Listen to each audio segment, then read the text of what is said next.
Hi hello ನಮಸ್ತೆ, welcome back to my YouTube channel. ಇವತ್ತು ಮದುವೆ ಮನೆ ಶೈಲಿಯಲ್ಲಿ ಮಾಡುವಂತಹ ನುಗ್ಗೆಕಾಯಿ ಸಾಂಬಾರನ್ನ ಮಾಡೋದು ಹೇಗೆ ಅಂತ ತೋರಿಸ್ತಾ ಇದ್ದೀನಿ. ಅದಕ್ಕಿಂತ ಮುಂಚೆ ನಮ್ಮ ಚಾನಲ್ನ ಯಾರಾದರೂ ಸಬ್ಸ್ಕ್ರೈಬ್ ಆಗಿಲ್ಲ ಅಂದರೆ ದಯವಿಟ್ಟು ಸಬ್ಸ್ಕ್ರೈಬ್ ಮಾಡ್ಕೊಳ್ಳಿ. ಮೊದಲಿಗೆ ನಾನು ಒಂದು ಅರ್ಧ ಕೆಜಿ ನುಗ್ಗೆಕಾಯಿ, ಒಂದೆರಡು ಕ್ಯಾಪ್ಸಿಕಮ್, ಒಂದು 4 ಆಲೂಗೆಡ್ಡೆನ ನೀಟಾಗಿ ಕಟ್ ಮಾಡಿ ಎತ್ತಿಟ್ಕೊಂಡಿದ್ದೀನಿ. ಇನ್ನು ಒಂದು ಬೌಲ್ನಲ್ಲಿ ನೀರು ಹಾಕಿ ಅದಕ್ಕೆ ಸ್ವಲ್ಪ ಹುಣಸೆಹಣ್ಣು ಹಾಗೂ ಸ್ವಲ್ಪ ಬೆಲ್ಲನೂ ಸಹ ನೆನೆಸಿಟ್ಕೊಂಡಿದ್ದೀನಿ. ಇನ್ನು ಒಂದು ಮಿಕ್ಸರ್ ಜಾರ್ಗೆ 4 ಟೊಮೆಟೊ, 2 ಈರುಳ್ಳಿ, 1 ಕಪ್ಪು ಕಾಯಿ ತುರಿನ ಹಾಕಿ ನೀಟಾಗಿ ರುಬ್ಬಿ ಎತ್ತಿಟ್ಕೊಂಡು, ಒಂದು ಕುಕ್ಕರ್ಗೆ 2 ಕಪ್ ಆಗುವಷ್ಟು ತೊಗರಿಬೇಳೆನ ತೊಳೆದಿಟ್ಕೊಂಡು ಹೆಚ್ಚಿಟ್ಕೊಂಡಿರುವಂತಹ ಈರುಳ್ಳಿ, ಟೊಮೆಟೊ ಹಾಗೂ ಸ್ವಲ್ಪ ಹರಳುಪ್ಪನ್ನು ಸಹ ಸೇರಿಸ್ಕೊಳ್ತಾ ಇದ್ದೀನಿ.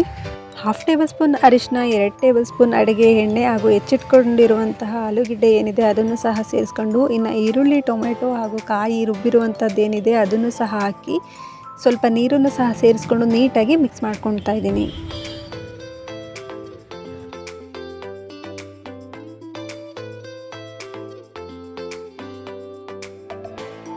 ನೀಟಾಗಿ ಮಿಕ್ಸ್ ಮಾಡ್ಕೊಂಡಾದ್ಮೇಲೆ ಕುಕ್ಕರ್ ಲಿಡ್ನ ಕ್ಲೋಸ್ ಮಾಡಿ ಒಂದು 4 ವಿಷಲ್ನ ಬೇಳೆ ನಂತರ ಲಿಡ್ನ ಓಪನ್ ಮಾಡಿ ಬೇಳೆ ಬೆಂದಿದೆಯಾ ಅಂತ ಚೆಕ್ ಮಾಡ್ಕೊಳ್ಬೇಕು. ಬೇಳೆ ಎಲ್ಲ ನೀಟಾಗಿ ಬೆಂದಿರೋದ್ರಿಂದ ಇದಕ್ಕೇನೆ ಸ್ವಲ್ಪ ಹುಣಸೆ ರಸನೂ ಸಹ ಸೇರಿಸ್ತಾ ಇದ್ದೀನಿ. ಅದ್ರ ಜೊತೆಗೇ ಸ್ವಲ್ಪ ಟೇಸ್ಟಿಗೆ ಎಷ್ಟು ಬೇಕು ಅಷ್ಟು ಉಪ್ಪನ್ನು ಸಹ ಹಾಕ್ಕೊಳ್ತಾ ಇದ್ದೀನಿ. ಹಾಗೆ ಬೇಳೆ ಸಾಂಬಾರು ಪೌಡರ್ನು ಸಹ ಸೇರಿಸಿ ನೀಟಾಗಿ ಮಿಕ್ಸ್ ಮಾಡ್ಕೊಳ್ತಾ ಇದ್ದೀನಿ.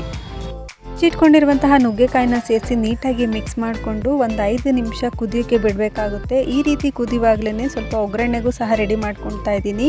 ಇನ್ನು ಒಗ್ಗರಣೆಗೆ ಬಂದು ಸ್ವಲ್ಪ ಸಾಸಿವೆ, ಜೀರಿಗೆ ಹಾಗೂ 1-2 ಒಣಮೆಣಸಿನ್ಕಾಯಿ, 1-2 ಕಡ್ಡಿಯಷ್ಟು ಕರಿಬೇವಿನ ಸೊಪ್ಪನ್ನು ಹಾಕ್ತಾ ಇದ್ದೀನಿ.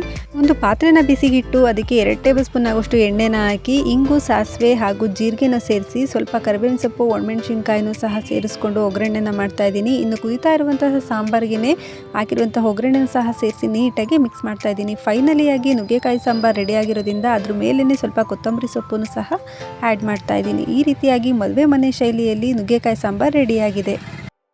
ಈ ರೀತಿಯಾಗಿ ಸೂಪರ್ ಟೇಸ್ಟಿಯಾಗಿರುವಂತಹ ಸಾಂಬಾರನ್ನ ನೀವು ಸಹ ಒಂದ್ಸರಿ ಮನೆಯಲ್ಲಿ ಟ್ರೈ ಮಾಡಿ. ನಿಮಗೆ ಈ ವಿಡಿಯೋ ಇಷ್ಟ ಆಗಿದ್ದಲ್ಲಿ ಲೈಕ್ ಮಾಡಿ, ಶೇರ್ ಮಾಡಿ, ಕಾಮೆಂಟ್ ಮಾಡಿ ಹಾಗೂ ನಮ್ಮ ಚಾನಲ್ನ ಸಬ್ಸ್ಕ್ರೈಬ್ ಮಾಡಿ. ಪಕ್ಕದಲ್ಲಿರೋ ಬೆಲ್ ಐಕನ್ನ ಕ್ಲಿಕ್ ಮಾಡಿ. ಮತ್ತೆ ಸಿಗೋಣ ಮುಂದಿನ ವಿಡಿಯೋದಲ್ಲಿ. Thank you for watching.